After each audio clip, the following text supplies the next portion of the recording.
Welcome everyone to another episode of the Mere Mortals Meanderings. You've got Kyron here for episode 450.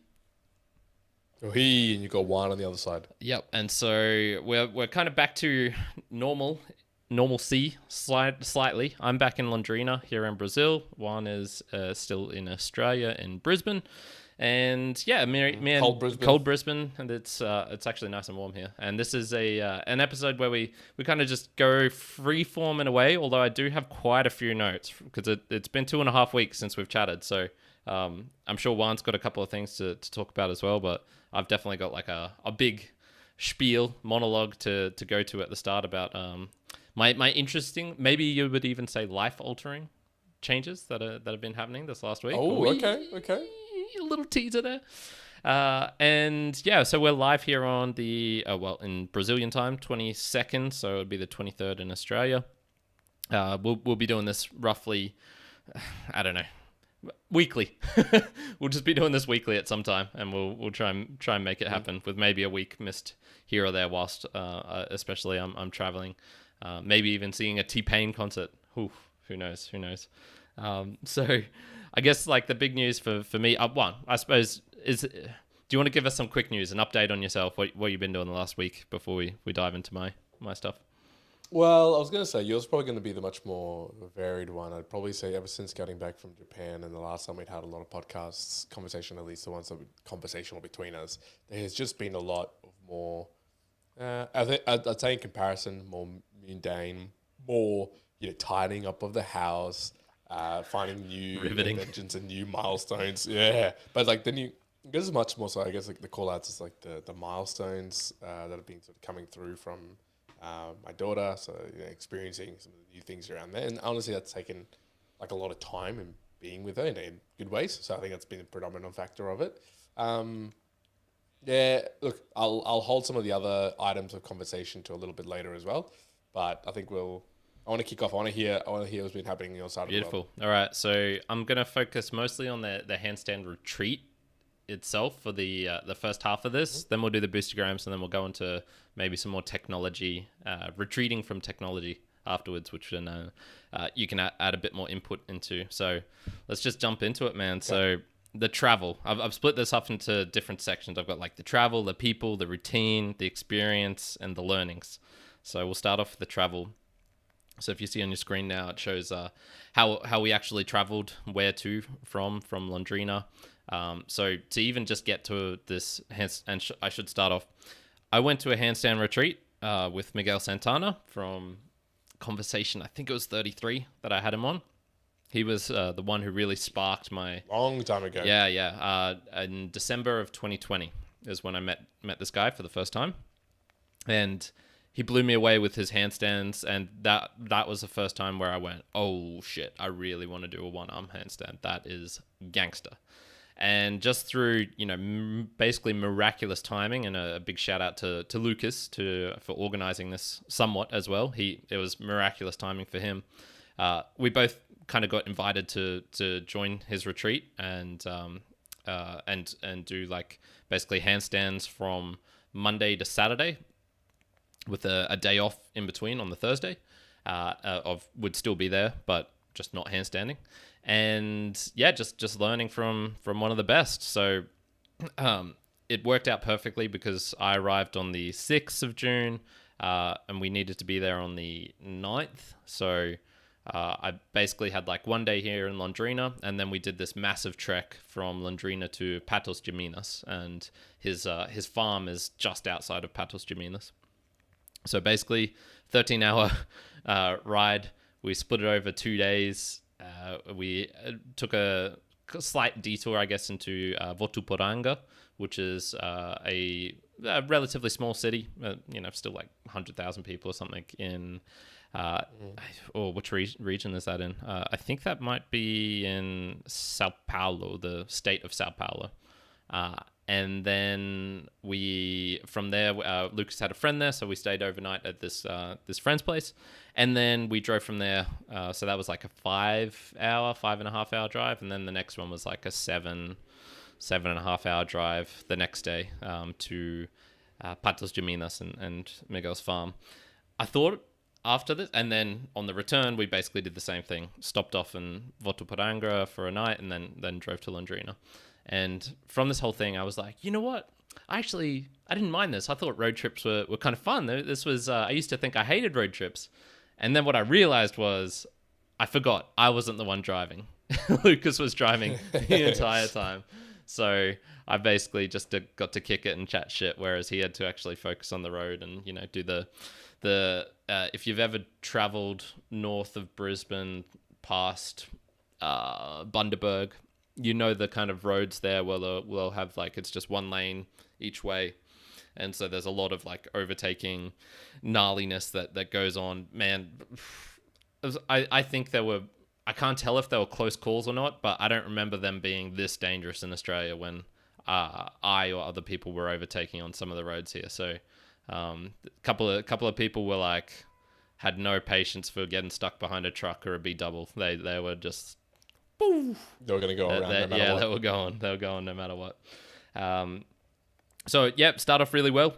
Just getting in there, and funnily enough, when we stayed at Lucas's friend's place, so I kind of had, it was like a little bit of minor celebrity going on because I was the gringo. So, it was like, we'll invite some friends, and so I met Lucas, his friend Gabriel. He's a kind of movement guy. He's got I think it's a studio and an online workshop called In Motion. He actually gave me a shirt, so I'll definitely rep that one day. And so I met some of his friends. I ended up meeting his parents, his girlfriend's parents, and doing like a barbecue with them. And, other random people who are like, oh, let's meet the gringo. And then unfortunately, it's like, I'm probably disappointed them because I'm not out there, I'm not ridiculous. I'm not super full of energy or anything like that. So you were just this quiet gringo. Yeah. Oh, come on. You gotta live up to the expectations. They're like poking me. Come on, gringo, do something. So that was the travel. And then adding on top of that, of course, the 30 hours of plane flying I did to get there. So on a couple of days beforehand. So I think after that we arrived on a Sunday evening and we were both just kind of a bit worn out, just a bit like, not feeling the best. Exactly what you want coming into a week worth of just pure handstands and training. But we'll get onto that shortly. The next one, the people. So it wasn't just us there. There was numerous other people. I've got a little photo of your screen now. So obviously, Gringo, Kyron, the widest guy of the bunch, right in front. Miguel is on the very left-hand side of this photo. And then we have David, the, I guess, like other Gringo. And I was honestly, like, I saw a photo of him before we arrived, and I was slightly concerned because I'm like, this dude is sporting leopard hair. You can't see it in the photo, but he's got leopard hair going on. And I was just like, oh, leopard hair, man, that's pretty far out there. I don't know what this guy's going to be like. Kyron's like, what has he got himself into? What the type of individuals are going to be here? Oh, yeah. And, man, he is an absolute shit talker. Good Lord. The Boca Berta, if I think I said that a couple of weeks ago. He is a masterful shit talker. But thankfully, he's also super humble and really self-deprecating as well. So he's an awesome guy. I actually connected with him really deeply. And we're probably going to meet up in LA because that's where he's actually residing at the moment. Venice Beach one. I'm going to go to... Oh, wow. Yeah, he's got like he manages a hotel there, a hostel. I think it's called Stay Open. It's like a pod. It's called like a pod hotel because I don't think they use the word hostel in America. But he's right. I think it's 100, 200 meters away from Muscle Beach. It's right there. So I'm gonna. If you don't get yourself some videos and photos at Muscle Beach doing some handstands, 100%, man. I gotta work on my muscle ups for for Muscle Beach, man. For Muscle Beach, that's true. So Dave was there. A second from the left is Laura. This is the Uruguayan yoga teacher. She's pretty good. And I think she's been handstanding for 2 or 3 years now, and she's basically at at kind of my level of one arms, which is amazing for her and depressing for me because I'm like, fuck. I've more on the realizations I had coming towards the end. But Laura, she's Uruguayan, so she spoke Spanish, but decent Portuguese as well. On the very right-hand side, it was Yana, the Russian, who lives in New York. And she does yoga as well, but had very little handstand experience. So she was basically coming for just to learn how to handstand in general. So she was using the wall a whole lot, and I was also everyone was using the wall a lot. We had Miguel, I already talked about him, and then mini Miguel, Lucas, who's the second from the right. And then, of course, Big Bombadom, myself, right in the middle. So it was a really good group. It was a really good group of people. It got on well with everyone. Absolutely no problems. So especially when you're spending a week with kind of unknown people, it's always like, let's see how this goes. But yeah, it was great. That aspect was great. I think having the people as well makes it can make or break it, especially when you go to things or you go to events or taking activities and you're on your own. Obviously, probably less needed, even if there's like a few people, but you're not interacting with them because it's more what you're doing, the activity, what you're seeing around you. You got that more focus. But when you're there in part to also interact and connect with people, you really want them to be good. So definitely sound like that they were the right people for the event. Yeah, because we were only handstanding of our waking hours. We're only doing that for about a third of them. So that's 2/3 spending it with other people, and especially I had no. The other thing I forgot to mention was I decided to take a break from technology. It wasn't actually from technology. It was just turning off my phone and computer and not using that. But the other, I had nothing else to distract myself with other than talking with people. So I definitely was very grateful that they were all awesome. Let's jump into the training routine. So I guess the routine for the whole trip. So basically it went 7 a.m. was breakfast, 8:30 to 11:30 a.m. was the first session, and you can see a photo of the studio we're in. So we'd go up there, this big space, wooden floors, nice walls, so perfect. So we'd do 3 hours there, then we'd have a lunch at 12 midday, bit of rest and relaxation until 2:30.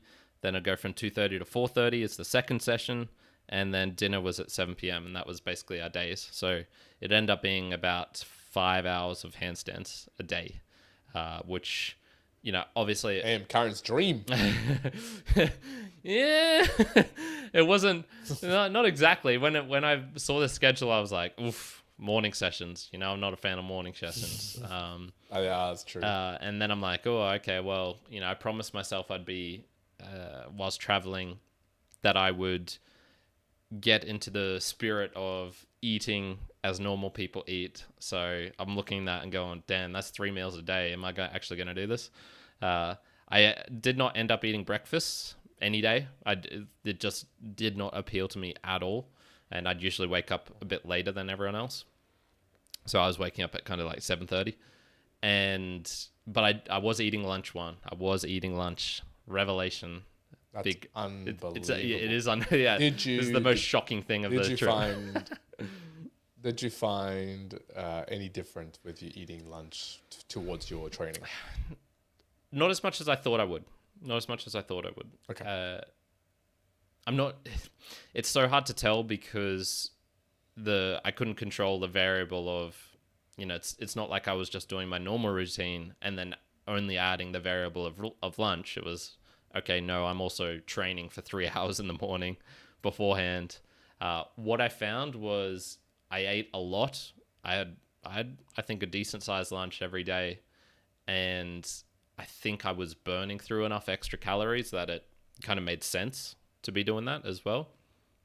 Okay. So in terms of performance, in terms of feeling better, in terms of having more energy, up in the air. I have no idea. But I might experiment with that.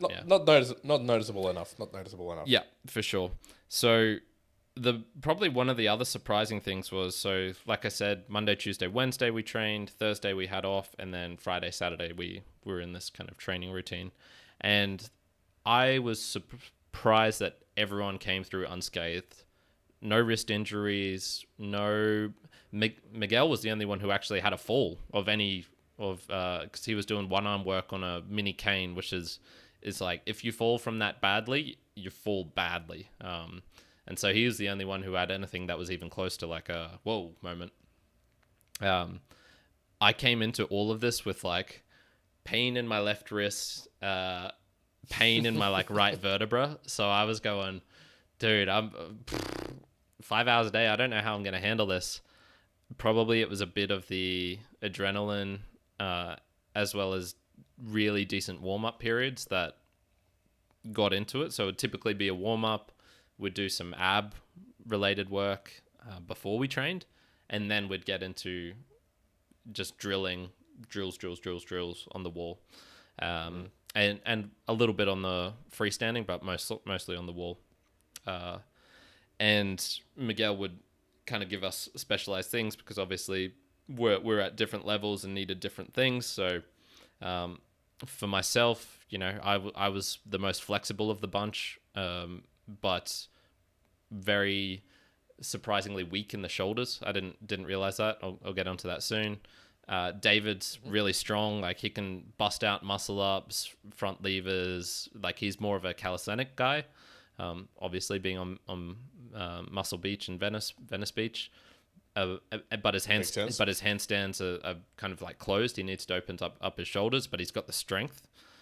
So, you know, if he just gets a little bit more better line, he'll be busting out handstand push-ups like it's nothing else.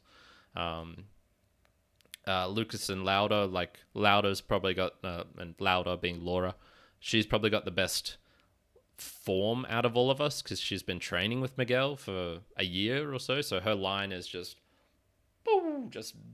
dead straight, man. It's a beautiful looking handstand with amazing technique, and her technique is it shows that she's been training with him for a year. Yeah, I was gonna say it's interesting what you develop when, like, depending on the person that you're either emulating or being trained upon. Like, you know, with Miguel, I guess it might be like the form and the efficiency.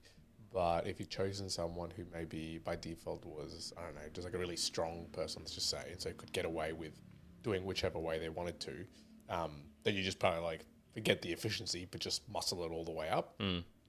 Like, heaven forbid if I ever taught anyone how to handstand. Please don't. That would be the dodgier looking thing. But man, I'd just be like, yeah, you know, just grip the ground as hard as you possibly can and just hold yourself up. Yeah, Miguel's got a bit more nuances in that. You know, because I think it was a good group because generally Lucas, Lauda, and myself were all at roughly the same level. Fingertips, we could do very similar drills, which allowed him to give kind of a bit more specialized attention to David and to Yana. And he's not in the chat. It was in a separate group chat we've got, and he was just like, "Get my banana bend out of there." So he does have a bit of banana bend, but he's working on it, so that's good. So let's jump on to the experience in general. Man, a whole lot of stuff got jammed into here, so I'm just going to try and give some of the highlights.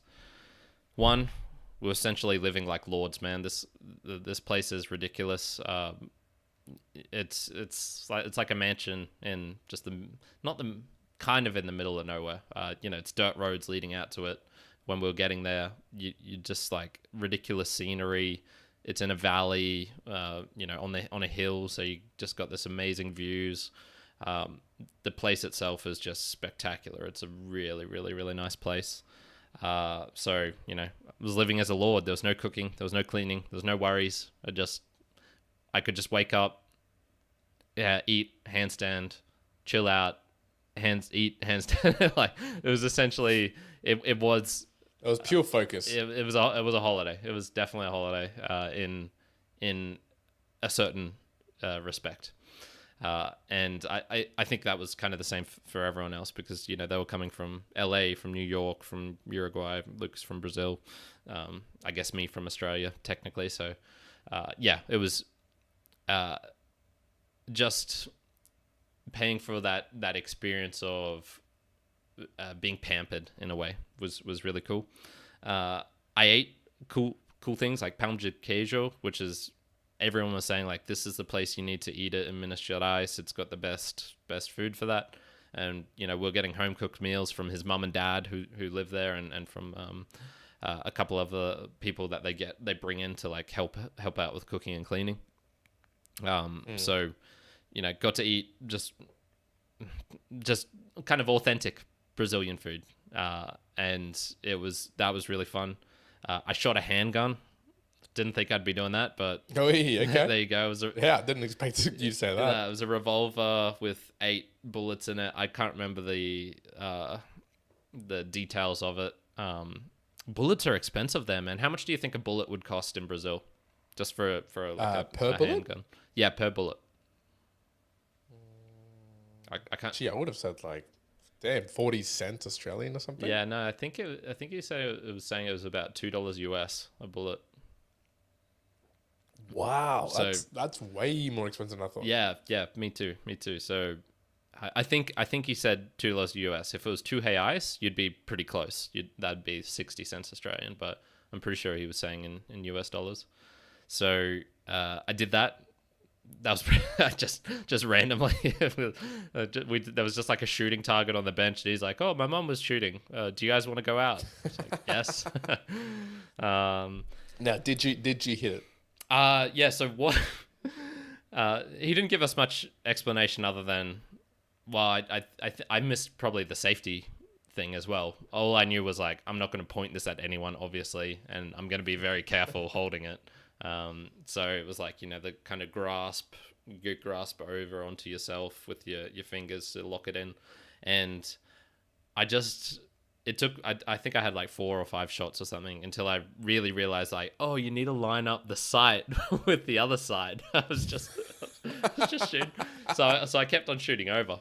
And so when I lined it up properly, then he had like this wood block there, and I nailed it with the, he had kind of, there was like, it was like practice bullets and then like a real bullet.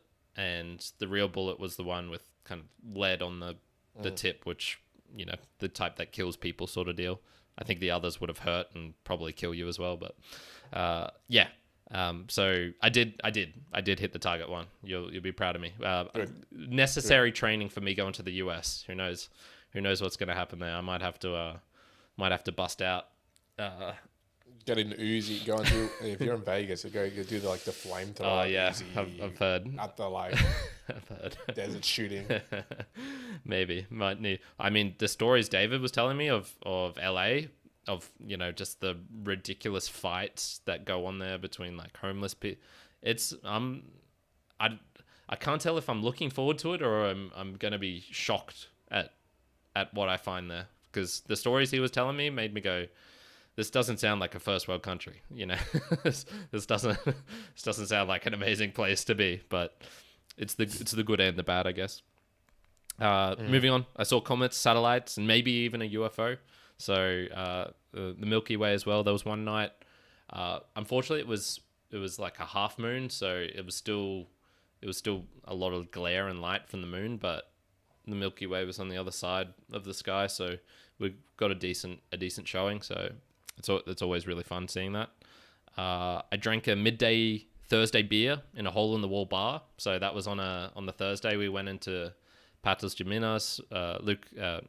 Miguel showed us his family home, where he came from, his origin story, which was pretty cool. You can kind of see it in the top right of that photo where it says 2017 home retreat, which he just did in the garage, and he was teaching, you know, a random bunch of Brazilians. And yeah, we just kind of hung out in the city center for a bit, which was pretty fun. I did achieve something. I think I can confidently say I achieved a version of the middle splits, because a lot of the practice was, when we were doing it, would be just middle split training, getting your legs open. because it's very, very useful. And I've done a lot of that over the years, and I was always probably I don't know 10-ish centimeters off of what I would confidently say is a middle splits. And because we just did 5 days of brutal middle split training, on one of the days we're just hanging out, and then we're like pressing up against the wall, and then like we're getting the classic gymnastic routine, cheerleading, girls getting their legs ripped open by the coach. Sort of we were doing that. We were like pressing on each other's legs and really getting down. And yeah, one of those days I got everything down, man. I got everything down.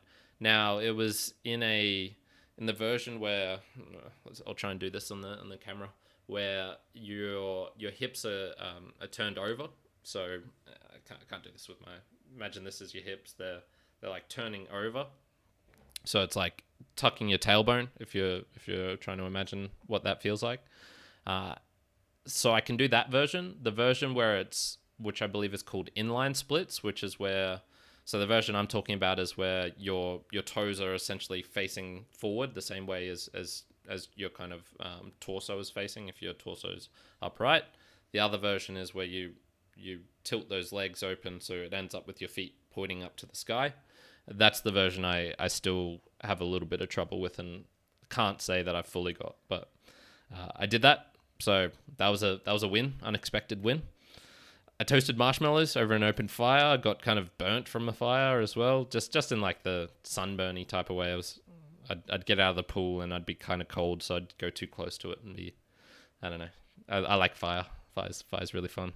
Thinking in another life I would be a pyromaniac, because it's just cool, man. Something about fire. Fire calls to you. Yeah. It's my element. I'd be a firebender for sure. Despite the bald head, and you might think, oh, Avatar Aang, Avatar Karen, but no, I'm definitely a firebender. Made a new really good friend, David. David is a really, really cool person. Made great memories, got great photos. I saw some fucking toucans, man. I was not expecting that. That's cool. And that I never realized that I really wanted to see toucans, but every day I was excited to just see if I could find any, because they would just kind of fly across the sky, not too far from Miguel's house. Sometimes they'd be 100 meters away, sometimes they'd be maybe 30 or 50 meters, and they've got a very distinct flying style. They'll kind of flap 5 times and then just coast, and so you can pick them out from other birds. I was surprised by how small they were. I thought they were I thought they'd be like, I don't know, 50 centimeters tall, something. You said there'd be some giant eagles or something. Well, there were eagles there as well. But yeah, I just thought they were a big bird. In the photos, I just always assumed, like, damn, that toucan beak looks really big. Like, that's probably, the beak itself would probably be, 20, 30 centimeters. But no, they're tiny little things, about less than the size of a human head. So yeah, that was kind of surprising. I also saw some capybaras prior to that in Votuporanga. And those are a rodent, and so I figured, like, a rodent, that'd be the size of, like, a small dog. No, man, those things are gigantic. Nah, man, they're a pig. Yeah, they're huge. Yeah, they're like a big they're pig, huge. man. They get up to like 80, 90 kilos. They're big boys. Yeah, they're big. They're big boys. Oh yeah.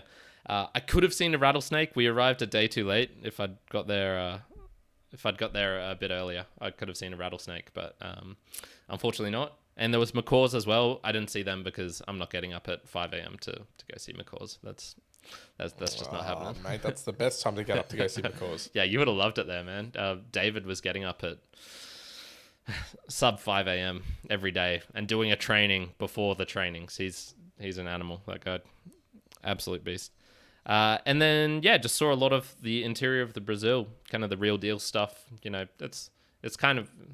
It's like Australia, if you want to see Australia, travel from Brisbane up to Mackay or Mackay inland, and you'll see Australia. A lot of it's boring, a lot of here was really boring as well. But on these type of road trips, you do get to get a feel of the interior of the country, what it actually looks like. Yeah, like what it really is. Yeah, like what it really is to live in amongst Brazil, and like when you, as you say, if you go to Australia and you go to Sydney, Melbourne, Brisbane, I get a picture of like where most of the individuals live in Australia, but yeah, as you say, if you go further up north or inland or anywhere else, you start being like, oh yeah, no, this is actual more general Australia. It's the small things, man.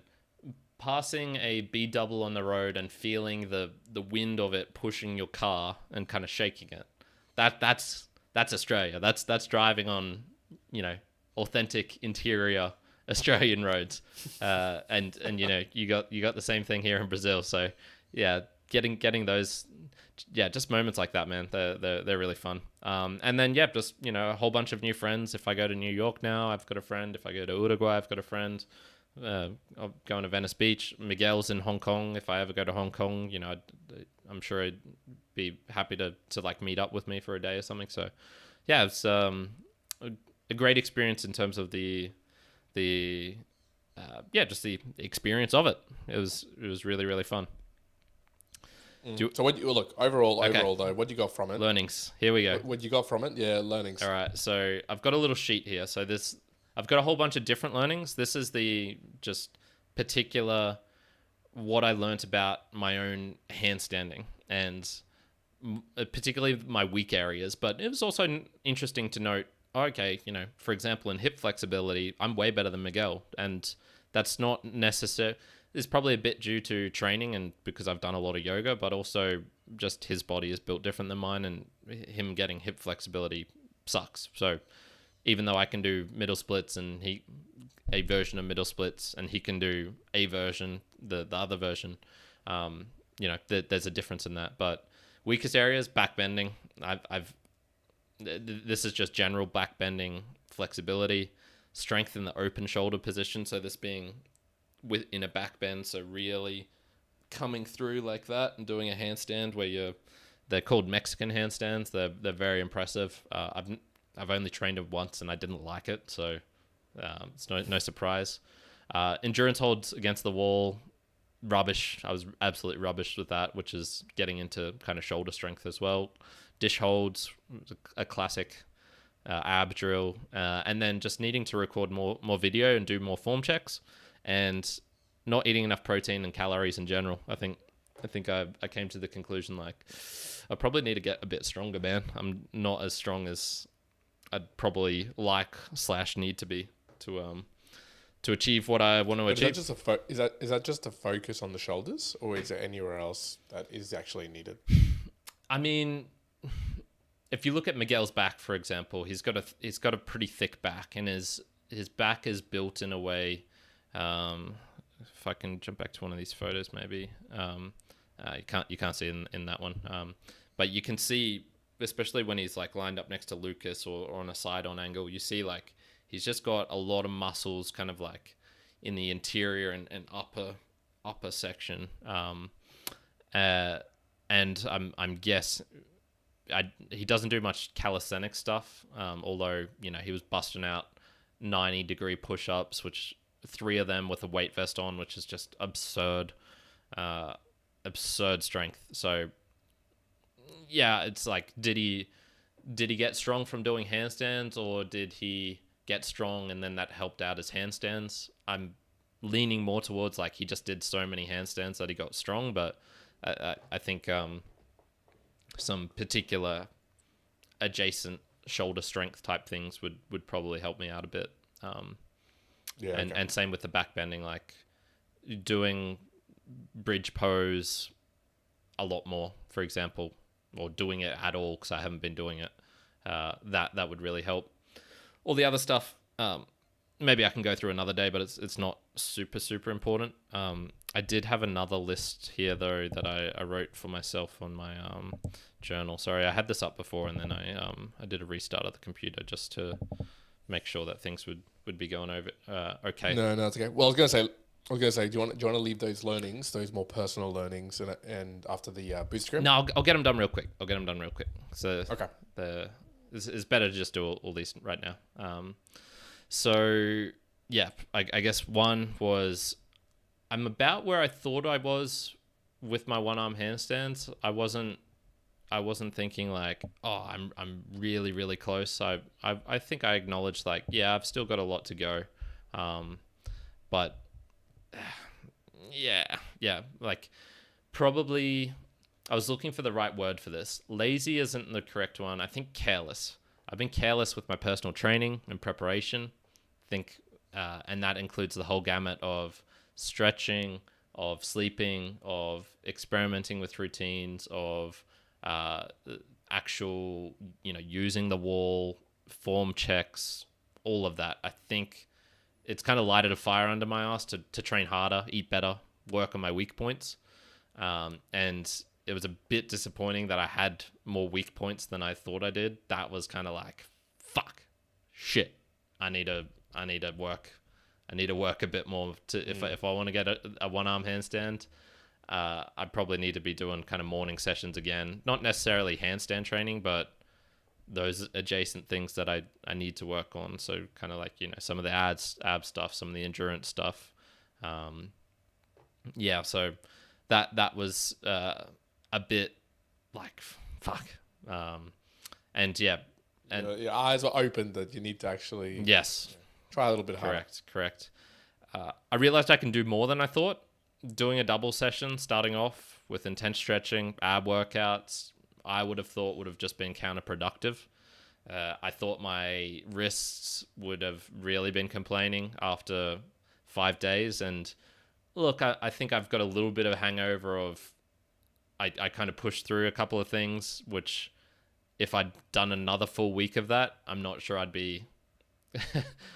I'm not sure I would be able to complete it all. I think I'd be having some wrist issues and kind of like upper back issues in this neck area. So, but it did make me go, I can do more than I thought. It kind of broke me out of that, I just train in the afternoon sort of thing. It's like, man, you can train in the mornings if you want to, man. You just don't want to. And then it's like... choosing not to. Yeah, choosing not to. And then it's like, well, how badly do you want this thing? And that was I got to see Miguel once again doing his thing in front of me and just going, holy shit. Wow.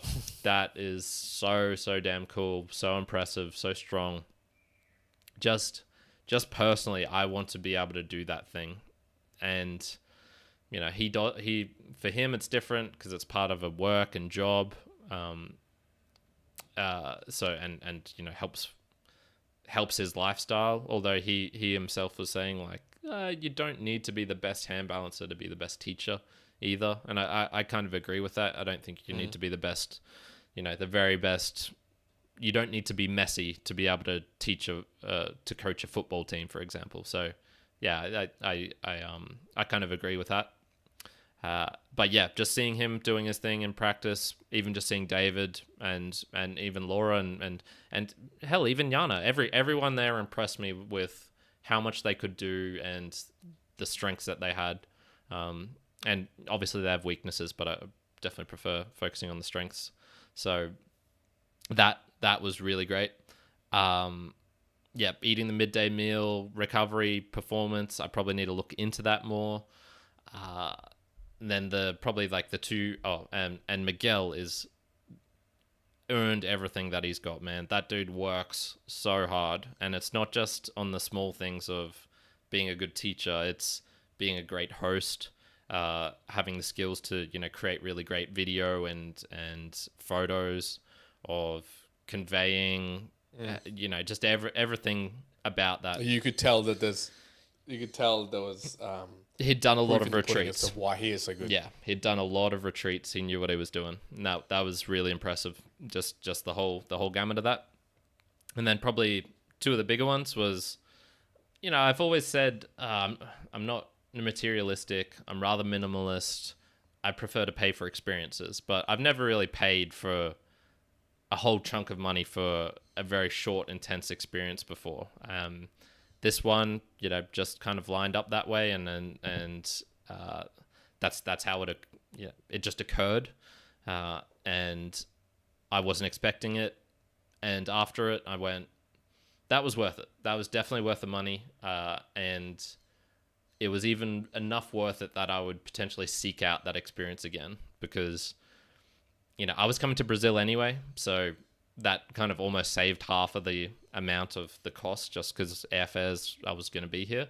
But yeah, I think in the future I'd look at going into like a handstand factory retreat in Turkey and going, that might be worth it. That might be, it's opened my eyes to that sort of thing. So, yeah, okay. So I was going to say, so you would be open to doing like again a handstand retreat. Absolutely. And I was like, I don't know if you meant like that or like other. Well, yeah, even just experiences in general. It kind of has opened my eyes to going, okay, you know what, chucking a couple of grand on something that is short and intense.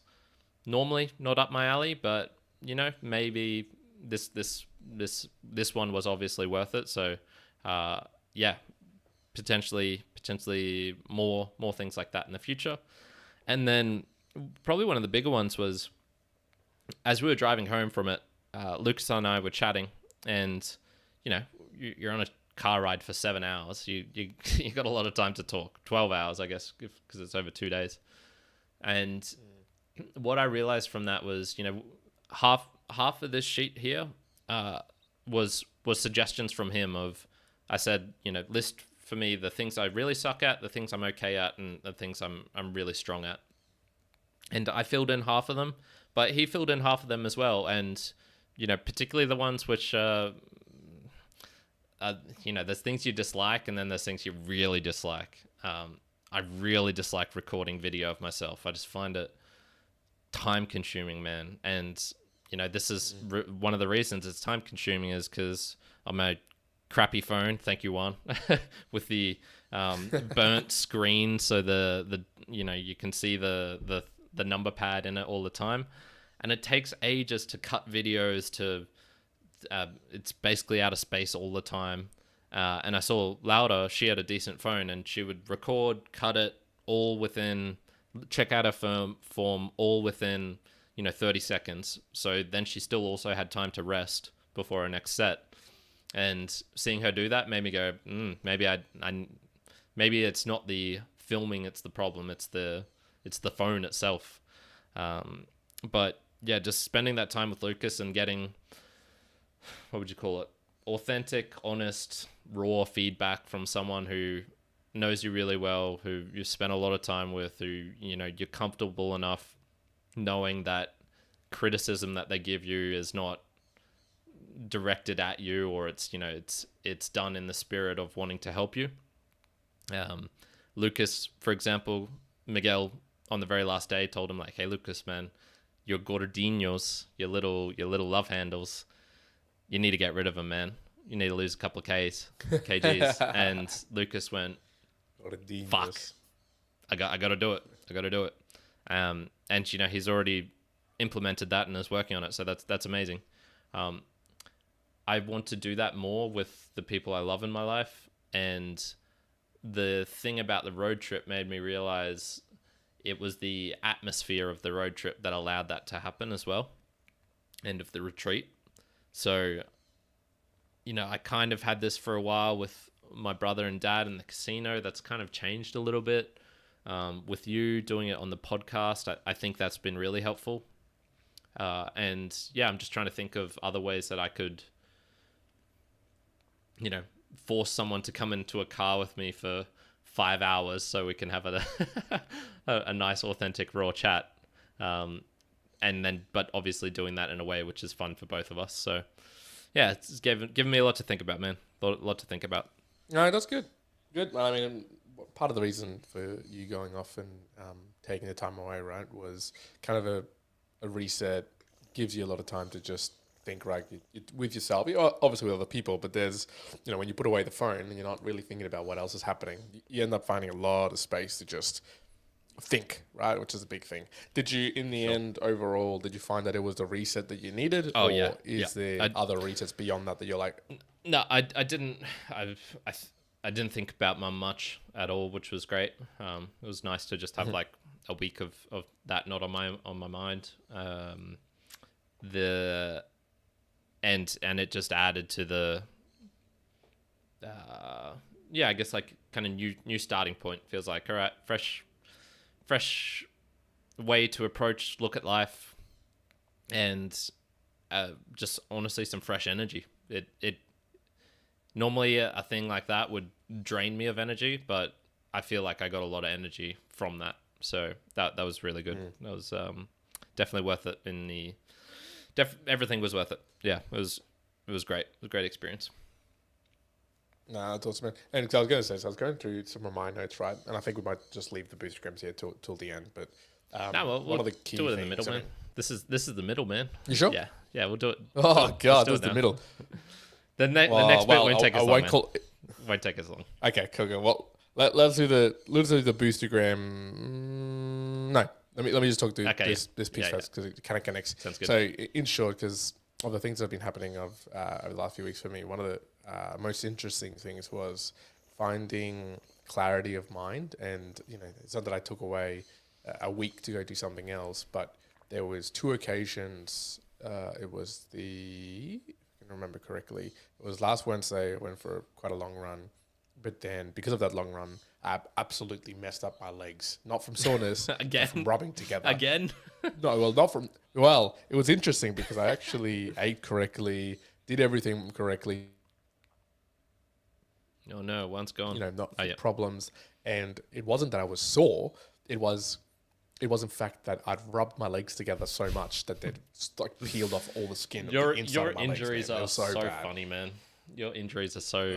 It's so just funny. ridiculous. It's not like normal injuries, man. It's not normal injuries. So not at all. yesterday, rather than doing the normal run I would do with Manshield, I actually just walked. I walked a little bit earlier, and I walked through the rest of the time. So it was 70 minutes overall just walking. And for a large part, I decided, you know what, I'm not going to listen to a podcast. I'll listen to some music or nothing at all for a little while. And just that 70 minutes of pretty clear thinking was just, it progressed a hell of a lot of things that were on my mind around what am I doing from a podcast perspective? What am I doing from a couple of work perspectives? What does the future look like from business ventures and other things? And, that was just 70 minutes. So I could imagine, do that extrapolated over a whole week. Obviously you're doing focused, intense work, but then you got a lot of downtime to talk and think and be, which I think is crucial, right? So that was kind of a big learning I kind of came out from the last couple of weeks is, finding more time to just solitude, even away from, I shudder to think this, but even away from gym, because just in my gym setting, I'll be focused on lifting. But when I can go and do something like walking for half an hour, I find myself really creatively thinking in really good ways. Staring at the sky, man. I wouldn't.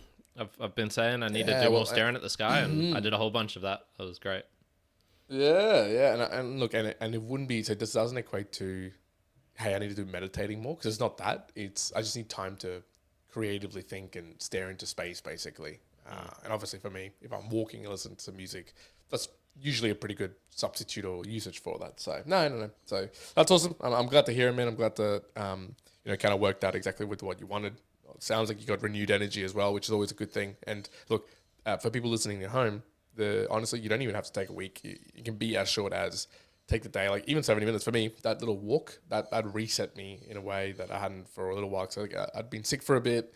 I hadn't been, training was good, but not phenomenal. And it made me recognize, I could change this. I could do this. There's this way that I could be doing this. I could subtract this. In any case, you can find, shorter amounts of time that help you realize what maybe you should be doing, shouldn't be doing, how to tackle life, etc. Yeah, I feel it's also, I was mentioning I was making a whole bunch of bad decisions when, after Mum passed in that last month. I feel like that period's over. I think I've gotten through that unscathed, fingers crossed. I don't know. still up in the air, I guess slightly.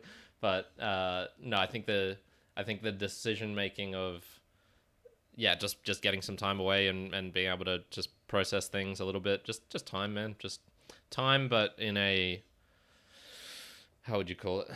Just in a new environment, just does help sometimes. No, indeed. All right, let's jump into the Boostagram Lounge. Man. Let's talk through these items. I think I've got it right here. I'm going to start from There should be the 18th of June. There should be 6, I think. Yeah. You see 6? Yes, correct. Brilliant. Yep. Yeah. Yep. Tuck in one. So let's kick this off. Now, by the way, just quickly. So Boostagrams, again, it's a chance for you to send through Satoshis directly to us. You can attach a message with that as well, which is what we're going to be reading out now. Boostagram Lounge a chance to just really shout out the people who are supporting us and sending it through a message. And it's going to be easily the best way for you to communicate with us and for us to, while not have a direct conversation one-to-one, it's a good way to reach us very, very much directly. And of course, it supports us here in the podcast to continue doing what we're doing. Absolutely. So we got Peter. He sent to a row of ducks, 2,222 sats and using Fountain. He says, if you got 60% downtime at your job, and I claim you don't really like your job, I have an endless amount of things I can learn, fix, create, improve, and work. Endless. Then again, I love my job. The paycheck itself is a nice side benefit. Living the dream, man. My comment on that is, if you have that much downtime, because you're not wanting to pursue other things, I'd say maybe you don't like. I want to say that you don't like your job. I just say you're bored with your job, because if you're connected and engaged, you will find other things to do. Whether even that's just conversing with people, talking to people.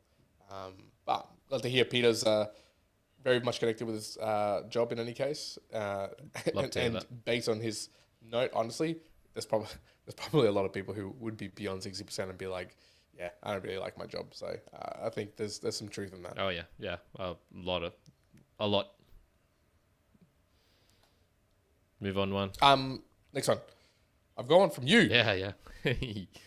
Karen Me Immortal Podcast. Give me more platitudes. No, it was a good mix of quotes and how they apply to you personally. Please do this again. Is this the monthly one? Yeah, this is the one that you did. I greatly enjoyed that, man. That was a great episode. Good. So this was for people who are tuning in at home. That was the week. It's kind of like the filler episode. Was away doing some handstand work. Yeah. It was the filler episode, but yeah, it was good fun. It was. I'd been thinking about doing that for a while, so it was nice to get the push to be like, oh, actually, no, I have to put something together for that. It was really nice. So. I do this again. It was just like a monthly summary of the things that I'd learned and things that I understand, and I already do this. Like it's already notes that I have, and it was just much more of just exposing it, putting it together. Yeah, I was initially I thought, oh man, this is just going to be a rehearse of the monthly goals. It's just going to be the same thing, but no, it was different in the quality and the what's that? There's a brilliant term I want to use right now, but it's escaping my mind. Which the brilliant term. It should be in. You should know this one because it was in Zen and the art of motorcycle maintenance. It's kind of like quality, but a little bit different. Shit. Oh yeah, I kind of know what you're intending. Yeah, I'm thinking like qualia. But qualia, no, yeah. I think it's qualia. I think it's qualia. It's like this like. It's like a property which is not easily defined. I know I'm butchering this, but you doing it by yourself gave it a different quality that was. I don't feel quality is the right word for it, but in any case, it was good. Different is good. Good. Thank you, sir. So that was Karen sending through that boost. We got Cole McCormick. He sent a row of ducks, 2,222 sats, and using Fountain. He says the best image AI is Midjourney hands down. Yes, I agree. They have personalization options and on aesthetics and 3D objects. Video is coming in the year. I would put all shitty Hollywood movies in the same camp as generative movies. People know when something is good. Audiences aren't stupid. There must be intent and a focus and a story. People feel these things. Intelligence does not tell stories. Intuition does. Thank you, Cole. So yeah, look, Midjourney for sure is, I think, a really good one. And I was actually talking to a lot of work colleagues about AI because a lot of images that get sent around now in the workplace and in other areas as well are all generative AI created images. And man, by seeing some of the progress of just what's to come and that in like the video space, we are not far off being able to go and say, hey, I want to create this video that I want to watch, and it sort of generating something that at least you want to listen to or play around with. I think I was actually telling a story to someone at work that I'd done this a couple of months ago with the cock punch stories that Tim Ferriss had produced. And I think after the last episode of episode 13, I created my own like little side story for one of the NFTs that I held. And I thought, and I was talking to him, I went, you could just go from that. Like it's generated a story. You've crafted it in whatever way you wanted it to. It wouldn't, like how far away are we for them to just feed that into some other AI that then transforms it into a video or like a storyline? Probably not long, man. Probably not long at all. So, honestly, yeah, I'd putting shitty Hollywood movies at the same camp as generative movies. Like we're now at that level. Yeah. Thank you very much, McIntosh. Yeah, I've got. Oh, sorry, Cole. Yeah, I've got some, I don't know, rambling thoughts on. I had a dream the other day, and I went, man, this would be an awesome dream if I could transform this into a movie. And I went, well, okay, well, could AI help me do this? And I just, from my playing around with it, I don't see how it has the capabilities to capture everything that I want. But I could definitely see perhaps the steps to get there are perhaps getting there, where it's like, okay, maybe I draw a little storyboard for it to have like a basis of, this is the capture points that I want, and then it can create something that is very, very similar to it. So, but yeah, we'll do that another day. That could fill a whole other podcast. I've got 2 from McIntosh here. So first one's 2,222 sat send using Fountain. Says, ha ha ha, be glad you don't live here. The presidential election cycle is like 2 years now. Seems never ending. And then he sent the same comment but with another 1,111 sat send. I was going to ask you. Right. Yeah.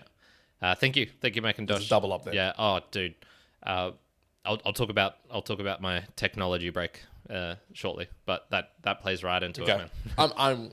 I'm super, super, super glad that in Australia the politics and the I guess inflammatory conversations isn't as great as the US. I'm so happy. I heard someone saying the other day, we were just saying like, in the US, like they've got the, they're so outlandish.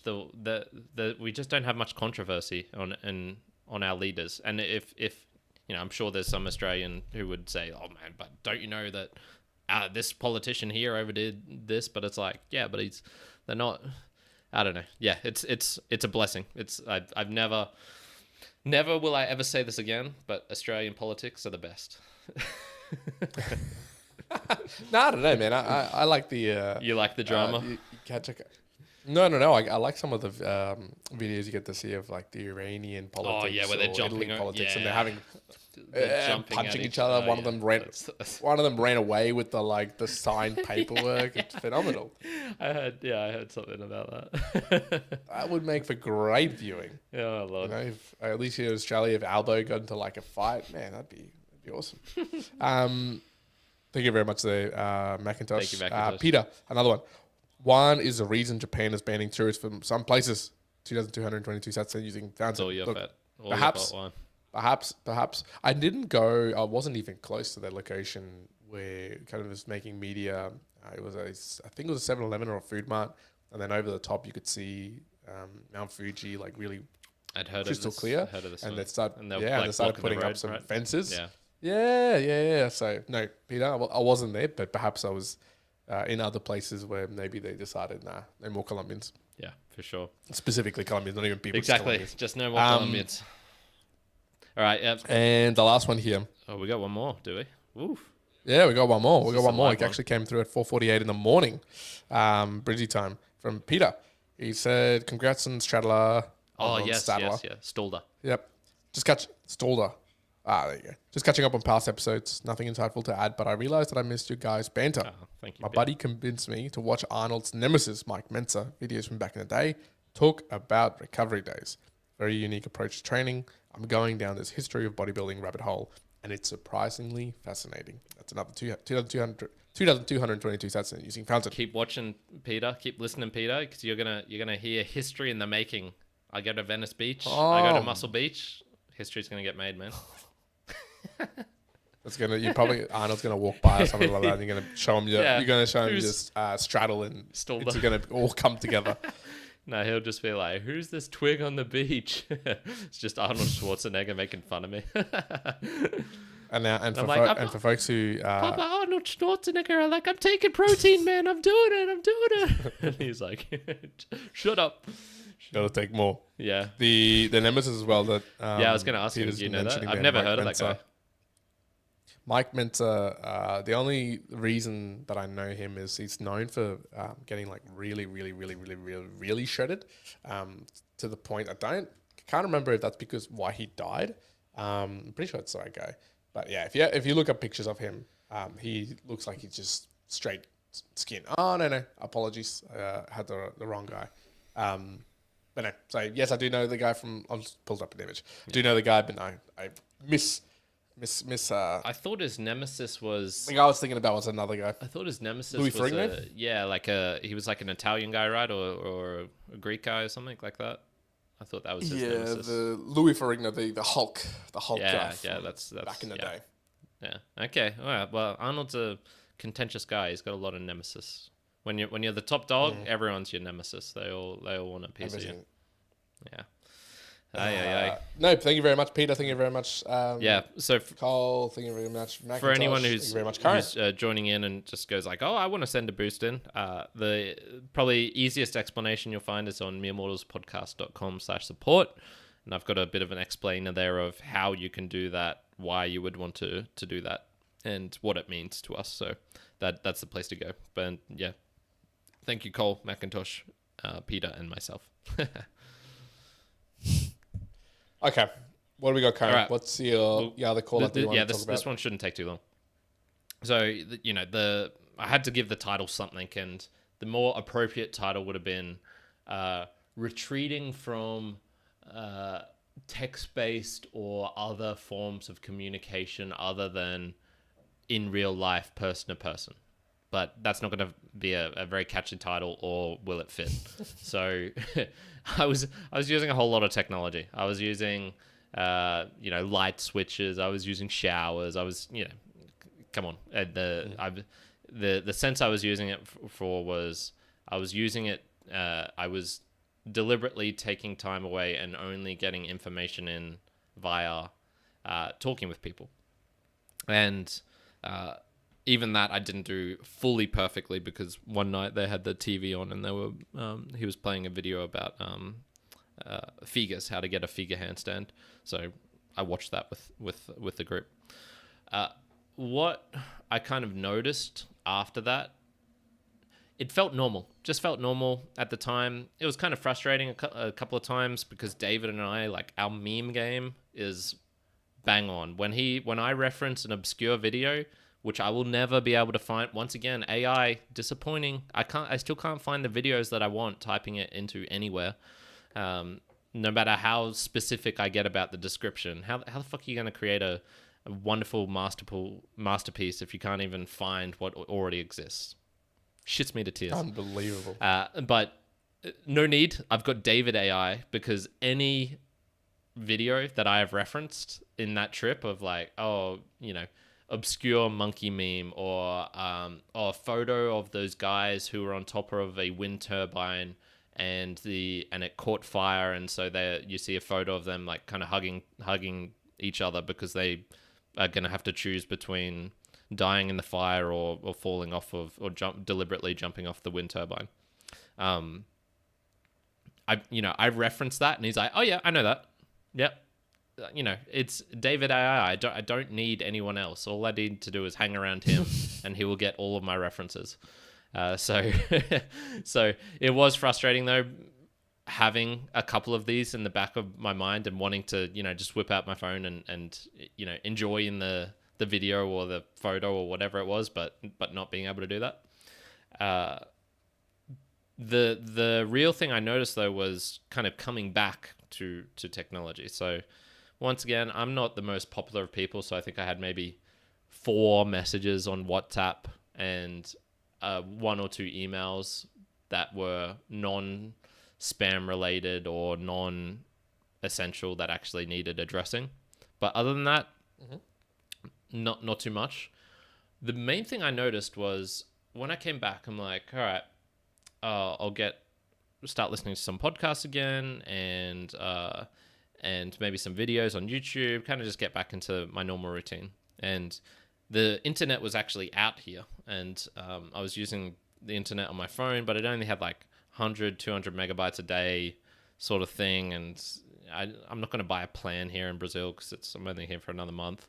So it was kind of limiting me to podcasts because the audio is a lot, doesn't use as much bandwidth. And I had to be very deliberate about the ones that I listened to. So I was like, oh, okay, well, I'll listen to, this one. Do I really want to listen to this one? Not so much because, I don't know if your Spotify is the same, but you're probably subscribed to, 10, 15, 20 podcasts or something, and there's too much. You're not going to get through all of it.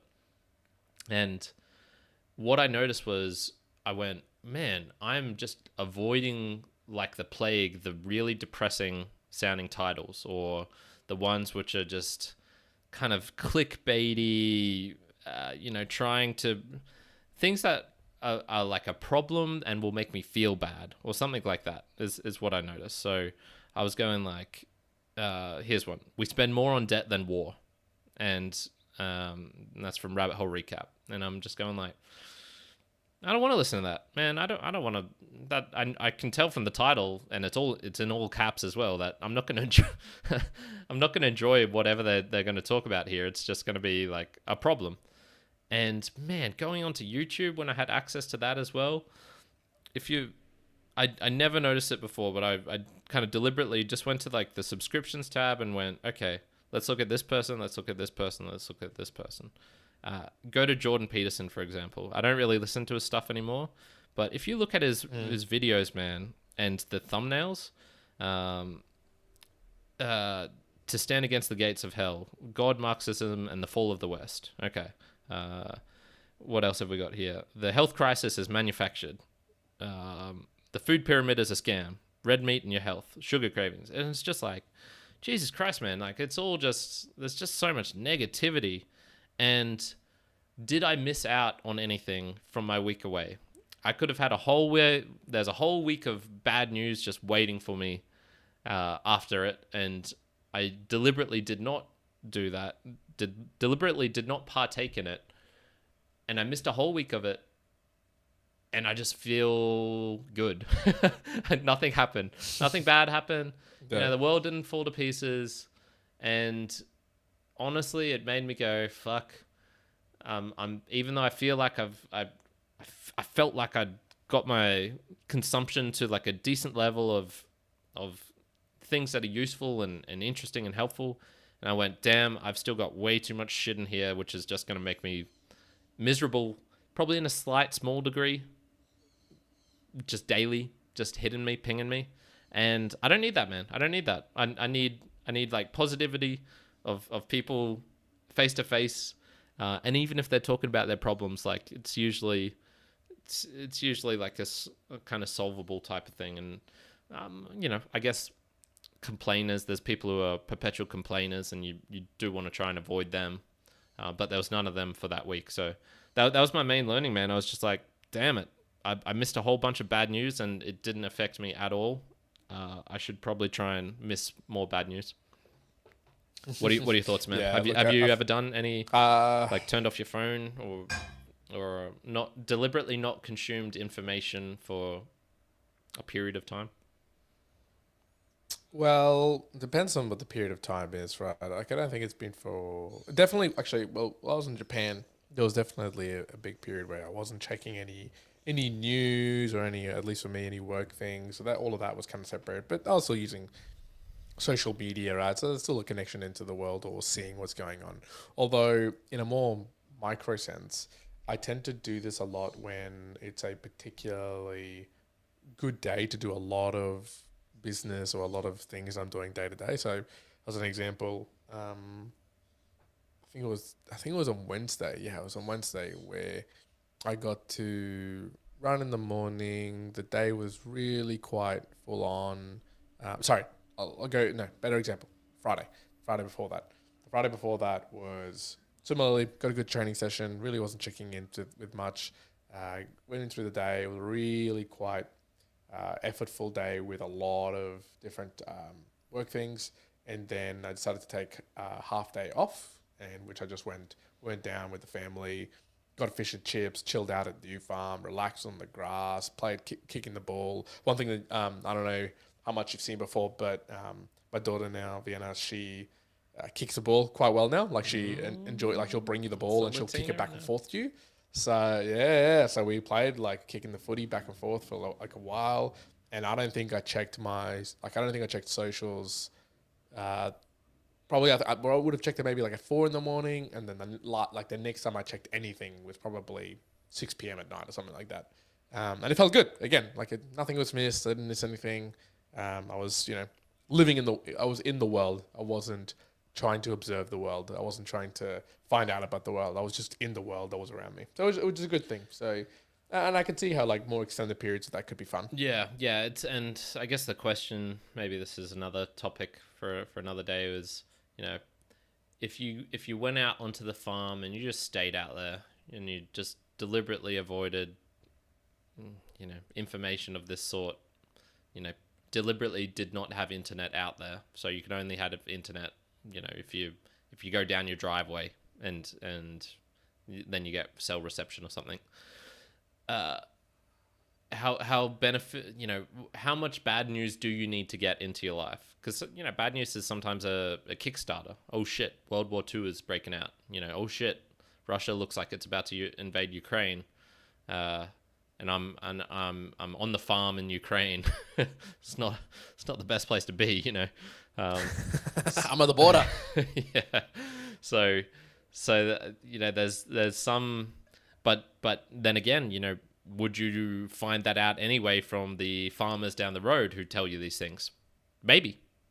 So, it did just get me thinking, like, I can personally reduce this down even more. I can cut more things out. The scrolling type behaviors, I'll still probably go back to it at some point, because every now and then it is fun to scroll on Instagram and just get like a whole batch of new memes coming in. But I went on to 9gag and there was a video over there which was kicking off, which was of a girl, and it's the tuah. Do you know that one? I do know. Tuah. Tuah. Type in, what is it? HUACTUA or something like that. Girl, and it'll probably come up. You'd be hard pressed. You'd be hard pressed to not. I'm not going to explain that in detail, but it's that's the kind of thing where it's like, that's a funny video. I like that. She seems like a cool person. I'm glad I came across that. And then it would be like just some other random shit about Muslims in Sweden or Europe, and it's like, fuck, man, I don't care about this. This is just negative news. This is not helpful. So yeah, I don't know. Gary Vee talks about how like his algorithms are just full of happiness and good things because he deliberately tries to do that. I suppose I'll give that more of a shot and just try and cut out more, and like any bad crap, any negative type things. I'm thinking like that they can wait at least for a while. Well, they can wait until they become urgent. Maybe if it's really bad. Yeah, exactly. Like if it's really urgent, then someone will tell you about it generally, right? If it's really, really urgent, like you'll hear it from more than just one place. But no, man, I agree with that. I think for a large part, I probably consume a lot more things on a day-to-day basis. But I equally, I both want and have found myself starting to not check in with videos or podcasts which are deliberately, let's just say, going to be like debates or debates, man. They're going to be challenging ideas, but only if like I would definitely check one out if it's I think generally going to be towards like I'm going to find some insights or learnings. When it's debates over maybe topics that there's no real need for me to be like really in-depth skilled or knowledgeable about. And like, why would I even go check that? This similar to what you're saying though. Like I still have Jordan Peterson like subscribed, but I'm like, I don't know if I'm ever going to listen to any of his episodes that are coming out, because you're right. Like I'm not interested. There's a lot of reality but depressive nature to the conversations, and I'm like, you know what? Yeah, I'm not. I don't need to go through that. The only reason I'd listen to him again now is if he has a guest that I like, and then and then it might be worth it, because he's not the worst interviewer, but I'm certainly not going to his content for him again. And I was just thinking of a hypothetical in my mind. Kyron, if you don't have, there's what anyone who disagrees with me sounds like. Kyron, if you don't have social media, if you're not consuming some of this information, like, you're gonna get wrecked, mate. COVID came. That, if you didn't know about COVID, you're fucked. Well, it's like, well, I had social media then, and go back to what was it, like episode 10 or something, which we did on COVID. We had plenty of information, and you can see our predictions, and we were well under of the magnitude of what actually happened and the insanity that engulfed the world. So having more information did not help then, and like I said, I'll repeat this for a long time to come. One of the things I'm most happy about was that I did not get into any COVID-related subjects or debates. I did not look into, the spreadability of the diseases. I did not become a germologist or whatever, talking about half-lives, talking about the protective measures, how effective they are, policy, any of that sort of shit. Vaccines, I deliberately avoided everything, and I maintain to this day that was a huge potential brain suck of just stupid knowledge and workings and crap, which I thankfully avoided. So I'm I'm kind of happy with myself for that, and just think I could probably can do that a bit more with smaller related things as well. Yeah, I just think in general, right, I'd probably say that there's a level of influence that we allow other things in the world to act upon us that honestly we don't need to allow as much. Like, there's, for a lot of us, and we're not immune to this, but we kind of allow a lot more of the actions and externalities of the world to control what we do, what we're doing. And I think the balance is wrong. I think you should, for a large part, be internally controlled. Sure, have external reasons, but when you've got something squawking away, like an alarm somewhere about, as we mentioned, X country's doing this, in large part, there is things to be concerned about. But to you as an individual, does it help to, be up to date with everything that's happening and all the historical nature of it? I'd debate that perhaps it isn't. It isn't for your own sanity, for your own healthy thinking, and for what you can get out of the world and the happiness and being in a good mood, as opposed to just always being a Debbie Downer because this person did that or this country's doing this. It's kind of depressing, and it kind of spreads as well too when you talk to people who are very much like that. You don't want to interact with them, or B, kind of brings you down. Kind of goes like, shit, the world's more of a terrible place. But in reality, overall, if you actually looked at it all in holistically, it's not. It's actually a much better place than hundreds of years ago. We'd have more wars, more fights, more droughts, more impoverished people, and that's also the case today. So I think if you allow the info that comes through that's quite negative, then you're also not looking at all the rest of the good stuff that's been happening as well. Absolutely, man. Absolutely. Squawkers that we've got yappers already, but I think there's some squawkers out there that need avoiding. Some squawkers. Yeah. I was gonna say you got to shut them up, but no, don't. You just let them squawk somewhere else. Yeah, just exactly. Not squawk around you. Yeah, squawkers like the macaws, man. Just don't get up at 5 a.m. You're gonna avoid them completely. Don't. Yeah. One does not agree with that alarm. I haven't moved my alarm off 4:15 a.m. now since Japan. That's big boy. 4:15 a.m. every day. That's big boy times right there.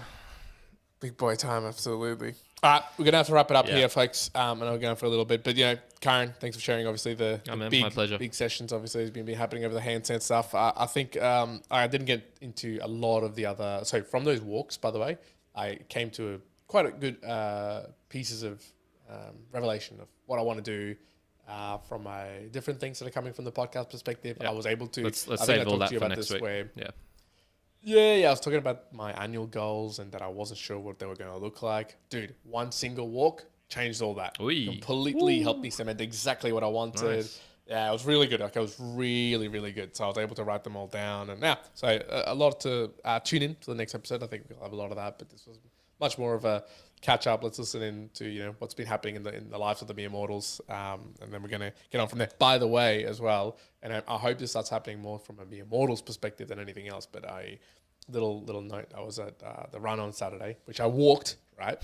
It's a place called, it's a So-So's run. So for those who are Brisbane, and I'm walking, I walked back. I saw our friend Mentzer, and he was talking to some people, and I went over to them, just said hello, blah blah blah. I was wearing a shirt, a jumper, and a jacket, right? All three of them. It was a cold morning, and I shake hands and I go, hey, yeah, your name is this Chez or whatever. And I'm like, I'm Juan, and they look at me, dude. They look at me dead in the eyes, and they go, oh my god, you're that guy. Went, what? You're like, that could be dangerous, man. And I thought they were going to say something about like the podcast, because they both pulled out their phone. They'd be like, oh, you're Juan. And I was like, oh man, it's going to be podcast related. This is so cool. And they go, no, you're the jacked Wolverine guy that runs here. And I was like, damn, the jacked Wolverine guy.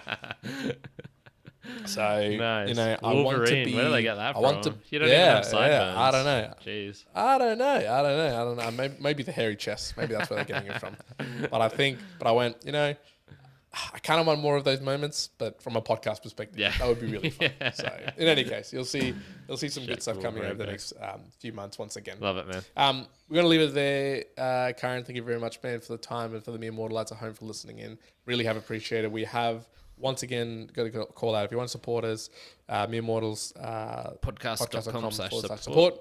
You can go see how you can do that. Time, talent, treasure.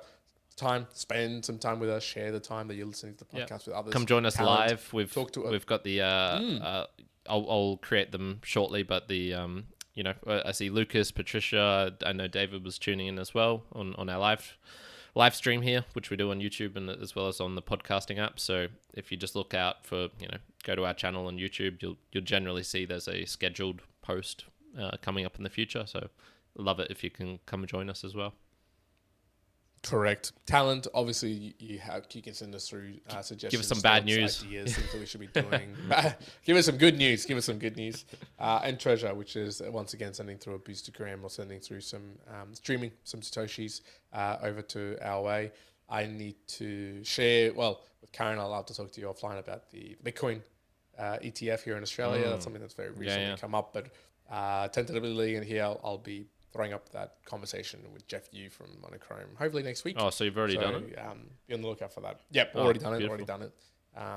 Let's go. That was good fun. It was good fun, but there was a whole lot of stuff around that, but I'm going to leave that for a later conversation. Cool. Learnings and implementation of more implementation of our learnings and what your goals, maybe your revelation was from last week. Yeah, I think we do that. From next. We've got monthly goals next week as well, man. I think. Ooh, that'll be a good one. Spicy. I'm ready to go. All right, Mere Mortalites, thank you very much for tuning in. Be well wherever you are in the world. Stay positive. Don't go listening to the bad stuff. Absolutely. That's it. Good stuff. Bye now. Going out. Boy.